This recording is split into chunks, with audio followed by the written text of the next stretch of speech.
बिहार का स्वर्णिम बनने का मतलब भारत का स्वर्णिम बनना।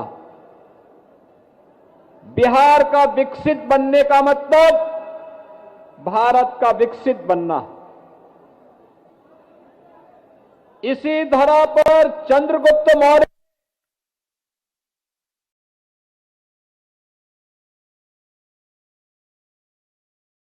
करके दिखाया था।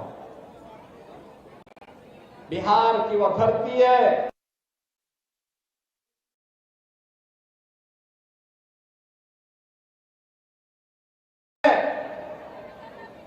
जिस धरा ने 24वें तीर्थंकर भगवान महावीर को जन्म दिया। ये बिहार वही धरा है जहां पर मां जानकी ने जन्म लेकर के साक्षात जगत जननी मां भगवती लक्ष्मी के रूप में जन्म लेकर के उत्तर प्रदेश और बिहार के संबंधों को सदैव के लिए रोटी बेटी के अटूट संबंध के साथ जोड़ने का काम किया। बिहार की वही धरा है जब भी कोई लोकतंत्र पर प्रहार करेगा बिहार उठ खड़ा होगा। बिहार के नौजवानों का जज्बा जो लोकनायक जयप्रकाश नारायण के नेतृत्व में कांग्रेस की दुर्विसंधि को फेल करते हुए उनके द्वारा संविधान का गला रोंदने का जो काम किया गया था, बिहार के नौजवानों ने लोकनायक जयप्रकाश नारायण के नेतृत्व में फिर से लोकतंत्र की बहाली के यज्ञ को आगे बढ़ाया था। यह बिहार की धरती जिसने देश के पहले राष्ट्रपति राजेंद्र प्रसाद जी को जन्म दिया। ये बिहार की धरती जिसने विद्यापति जैसे साहित्यकार दिए। ये बिहार की धरती जिसने मैथिली और भोजपुरी की छठ की परंपरा को वैश्विक मान्यता प्रदान करने वाली शारदा सिन्हा को जन्म दिया। ऐसी पावन धरा को कोटि कोटि नमन करने का इच्छा किसकी न हो रही हो। बहनों और भाइयों, उसी परंपरा का निर्वहन करने के लिए मैं आपके बीच आया हूं। मैं बीच में आने वाला था लेकिन समय नहीं मिला, लेकिन मैं आपको धन्यवाद करने के लिए आया हूं। लोकसभा चुनाव में आपने भारतीय जनता पार्टी के वरिष्ठ नेता श्री रविशंकर प्रसाद जी को भारी बहुमत से विजयी बना करके जो कार्य किया है उसके प्रति आप सभी का हृदय से आभार। बहनों और भाइयों, कौन वे लोग थे जो इतनी गौरवशाली परंपरा को जिन लोगों ने पहचान के संकट के दौर से गुजारा था, आज से 20 वर्ष पहले बिहार के सामने क्या हालात पैदा हो गए थे। बिहार, जिस बिहार की गौरवशाली परंपरा पर भारत गौरव की अनुभूति करता है, उस बिहार के सामने पहचान का संकट खड़ा करने वाले कौन लोग थे? ये वही लोग हैं जो आज महागठबंधन के रूप में आए हैं, कांग्रेस, आरजेडी और उनके सभी पार्टनर्स। बहनों और भाइयों, ये वही लोग हैं आरजेडी के 1992 से लेकर के 2005 के शासनकाल में इस बिहार के अंदर क्या नहीं हुआ था। बिहार के अंदर जातीय संघर्ष, लगभग 6 दर्जन बड़े जातीय नरसंहार की घटनाएं घटित हुई थी बिहार में। जातीय सेनाएं खड़ी करके हिंदू को हिंदू से लड़ा करके पूरे बिहार में बांग्लादेशी घुसपैठियों को यहां पर अराजकता फैलाने की छूट दी गई। हिंदू को हिंदू से लड़ाने और दूसरी तरफ तुष्टीकरण की पराकाष्ठा पे चलते हुए हर माफिया को अपना शागिर्द बनाने की घोड़ बिहार के अंदर जो 1992 से लेकर के 2005 के बीच में प्रारंभ हुई, इसने बिहार के सामने पहचान का संकट खड़ा किया। कोई भी आईपीएस, कोई भी आईएएस, कोई भी आईएफएस बिहार के अंदर नौकरी करने को तैयार नहीं। आप जब डीजीपी को मुंशी कहकर के बुलाएंगे, मुख्य सचिव को बाबू बोल करके बुलाएंगे, ट्रांसफर और पोस्टिंग एक उद्योग हो जाएगा, निवेशकों को अपहरण करेंगे, कोई भी नहीं आएगा। और यही बिहार के पास होता था। कैसे लूट खसोट, बेटी और व्यापारी की सुरक्षा पे कैसे सेंध लगती थी, बच्चों तक को नहीं बख्शा जाता था। ये बिहार के सामने संकट किसने खड़ा किया था? यही आरजेडी है, यही कांग्रेस है जो इस पाप के भागीदार है। और वही एहसास कराने के लिए आज आपके पास आए हैं। आज के बिहार के पास क्या नहीं है? आज तो फिर बिहार अपने स्वर्णिम युग की ओर अग्रसर हुआ है। बिहार सड़क की कनेक्टिविटी, रेल की कनेक्टिविटी, पब्लिक ट्रांसपोर्ट के लिए मेट्रो की व्यवस्था, एयरपोर्ट की कनेक्टिविटी और इनलैंड वाटरवे, जल मार्ग से हल्दिया से पटना होते हुए अयोध्या और प्रयागराज को जोड़ने की व्यवस्था, बिहार के अन्नदाता किसानों की उपज को और यहां की फैक्ट्रियों में बनने वाले प्रोडक्ट को दुनिया के मार्केट में पहुंचाने के लिए ड्राई पोर्ट से लेकर के बंदरगाह बनाने की कार्रवाई ये तेजी के साथ आगे बढ़ रही है। आज बिहार एनआईटी है, आईएम है, एम्स है, मेडिकल कॉलेजेस की श्रृंखला है, इंजीनियरिंग कॉलेजेस की श्रृंखला है। यहां पर आज स्मार्ट सिटी के दर्शन हो रहे हैं। यही सिटी डेवलप हो रही है। बिहार अब सेमीकंडक्टर के एक नए हब के रूप में अपने आप को स्थापित कर रहा है। बहनों और भाइयों, बिहार के नौजवानों की गलती उस समय नहीं थी जब बिहार के नौजवानों के सामने पहचान का संकट खड़ा हुआ था। बिहार का नौजवान तो हमेशा से मेधावी रहा है। अपनी मेधा से दुनिया के अंदर जहां कहीं गया है लोहा मनवाया है। बिहार के नौजवान के सामने संकट की स्थिति पैदा की थी इन लोगों ने, जो लोग जातीय आधार पर समाज को बांटने का पाप किए थे। बिहार को नक्सल हिंसा की चपेट में लाए थे।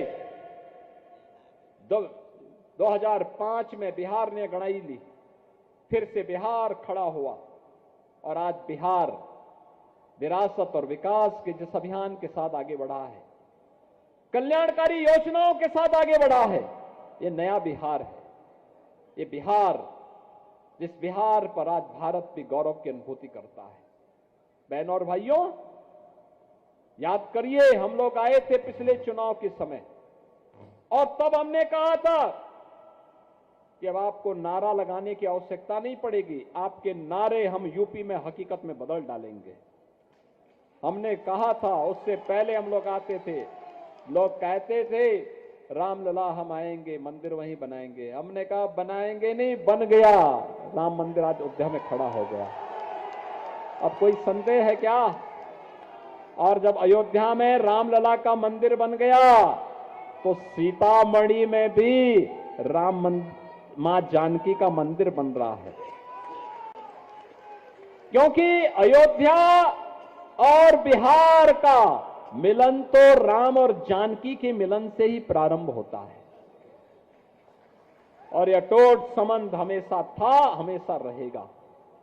और उसी संबंध को बनाने के लिए मोदी जी प्रधानमंत्री बने तो मोदी जी ने कहा अयोध्या को सीतामढ़ी से जोड़ने के लिए 4 लेन की कनेक्टिविटी दो। 6155 करोड़ रुपए इसके लिए दे दिए। काम युद्ध स्तर पर प्रारंभ हो गया है। बहनों और भाइयों, राम की संस्कृति पर हम गौरव की अनुभूति करते हैं। दुनिया राम की संस्कृति को, बुद्ध की संस्कृति को मानती है, लेकिन कांग्रेस, आरजेडी और सपा ये राम और कृष्ण की संस्कृति पर विश्वास नहीं करती। कांग्रेस ने कहा राम हुए ही नहीं। आरजेडी ने राम मंदिर की रथ यात्रा को रोक दिया था। समाजवादी पार्टी ने राम भक्तों पर गोलियां चला करके अयोध्या को लहूलुहान किया था। लेकिन तब भी राम भक्त कहता था रामलला हम आएंगे, मंदिर वहीं बनाएंगे, लाठी डंडा खाएंगे, मंदिर वहीं बनाएंगे। और मंदिर बन गया ना। अयोध्या दुनिया की सुंदरतम नगरी बन गई है, देश की पहली सोलर सिटी। आज कोई अयोध्या आता है, अभी मैं एयरपोर्ट पे था, एक सज्जन मिले मुझे पटना के, कहा अयोध्या में मैं भी होटल खोल रहा हूं। मैंने कहा जल्दी खोल दीजिए, कोई समस्या नहीं आएगी। बहनों और भाइयों, हमारा परिवहन मंत्री तो बिहार का ही रहने वाला है। उत्तर प्रदेश में कैसा भेदभाव जी। सारे लोग एक साथ मिलकर के काम करते हैं, कोई पहचानता ही नहीं, क्योंकि उत्तर प्रदेश का हर व्यक्ति तो ये मानता है कि बिहार हमारा ननिहाल है।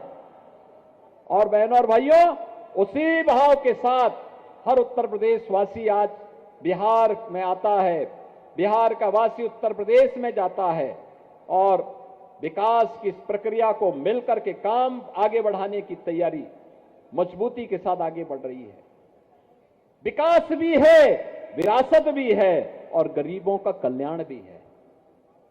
ये सोचो ना, आरजेडी की सरकार के समय गरीबों का अन्न हजम ही कर गए थे, पशुओं का चारा भी खा गए थे। 900 करोड़ का पशुओं का चारा खा गए। मोदी जी के समय में 80 करोड़ लोगों को फ्री में राशन की सुविधा का लाभ, 80 करोड़ लोगों को। 50 करोड़ लोगों को 5 लाख रुपए की आयुष्मान बीमा की, स्वास्थ्य बीमा का कवर, और 70 वर्ष से ऊपर के प्रत्येक बुजुर्ग को, वरिष्ठ नागरिक को, चाहे वह किसी भी जाति का है, किसी भी संप्रदाय का है, उसको वयम वंदना कार्ड के माध्यम से आयुष्मान भारत की सुविधा 5 लाख रुपए हर वर्ष उपलब्ध होंगे। यह काम कांग्रेस भी कर सकती थी, नहीं किया। आरजेडी कर सकती थी, नहीं किया, क्योंकि गरीब इनके एजेंडे में कभी नहीं था, कभी नहीं था। महिलाएं इनके एजेंडे में कभी नहीं थी, बुजुर्ग कभी नहीं थे, कभी नहीं थे, और इसीलिए विकास भी नहीं कराते थे। आप सोचो, 46 करोड़ गरीबों के बैंक अकाउंट खुल गए, मीडिएटर समाप्त, सरकार का पैसा, पेंशन का पैसा हो, सहायता का पैसा हो, सीधे गरीब के खाते में जाएगा, महिलाओं के खाते में जाएगा। 12 करोड़ गरीबों के घर में शौचालय, 10 करोड़ गरीब महिलाओं को रसोई गैस के कनेक्शन, 3 करोड़ गरीबों के घर में बिजली के मुफ्त कनेक्शन, और यही नहीं, 4 करोड़ गरीबों को मकान मिल जाए। बहनों और भाइयों, किसी गरीब को सिर ढकने के लिए, आपने देखा होगा पिछले 5 दिन कितनी बारिश पड़ रही थी। गरीब के सामने संकट खड़ा होता है जब लगातार बारिश पड़ती है। आज उसका समाधान भी मोदी जी ने कर दिया है। डबल इंजन की सरकार समस्या नहीं, समाधान पर बात करती है। आरजेडी कांग्रेस ने समस्या दी थी, इसलिए समस्या की ही चर्चा करती है। और मैं तो इन तीनों के बारे में बोलता हूं, कांग्रेस, सपा और आरजेडी। कभी राष्ट्रपिता महात्मा गांधी ने 3 बंदर दिए थे। बहनों और भाइयों, 3 बंदर थे, उस समय की व्यवस्था को दुरुस्त करने के लिए बापू ने दिए थे। एक, कान से नहीं सुनना है, गलत नहीं सुनना है, गलत नहीं बोलना है और खराब नहीं देखना है। अच्छा देखो, अच्छा सोचो, अच्छा करो। लेकिन आज महागठबंधन के पास 3 बंदर हैं, एक पप्पू के नाम पे, एक टप्पू के नाम पर, एक अप्पू के नाम पर।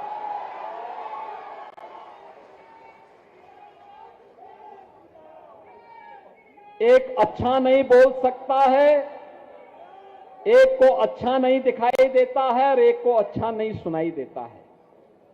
इसीलिए एनडीए की डबल इंजन सरकार के विकास के कार्य इनको अच्छा नहीं लगते हैं, अच्छा नहीं दिखाई दे रहे, उसके बारे में अच्छा ही लोग बोल ही नहीं सकते।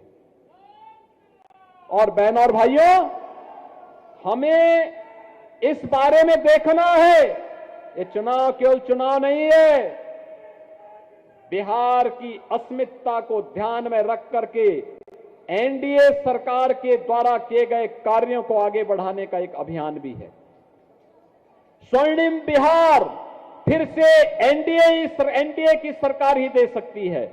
और पिछले 20 वर्ष में नीतीश कुमार जी के नेतृत्व में बिहार ने जो विकास की एक लंबी छलांग लगाई है, इस लंबी छलांग को स्वर्णिम बिहार के रूप में बदलने के लिए थोड़ी प्रयास और करने की आवश्यकता है। और सौभाग्य से एक युवा जुझारू नेता श्री संजीव चौरसिया के रूप में आपके सामने 1024 बीघा का जो बात इन्होंने उठाई है, वैसे नहीं उठाई है, क्योंकि समाधान कैसे होना है उस समाधान पर उन्होंने सोचा है, समस्या पर नहीं। और इसलिए समाधान अंतिम चरणों में चल रहा है। अंतिम चरणों में मान करके चलिए कि एनडीए सरकार बनते ही विद इन 6 मंथ वहां के हर व्यक्ति को वहां का मालिकाना अधिकार मिलने वाला है, वहां का कब्जा मिलने वाला है। क्योंकि संजीव जी ने देखा है उत्तर प्रदेश में ऐसे जितने भी विवादित क्षेत्र बना दिए गए थे, सबका समाधान हो गया है, सबका समाधान कर दिया गया, क्योंकि वहां हम समस्या रहने ही नहीं देते। वहां समस्या, वहां पर पहले अपराध की समस्या थी 2017 के पहले, उसको रोका गया, समाप्त। दंगों की थी, उसको रोका गया। माफिया की थी तो उसके लिए हमने बुलडोजर दे दिया।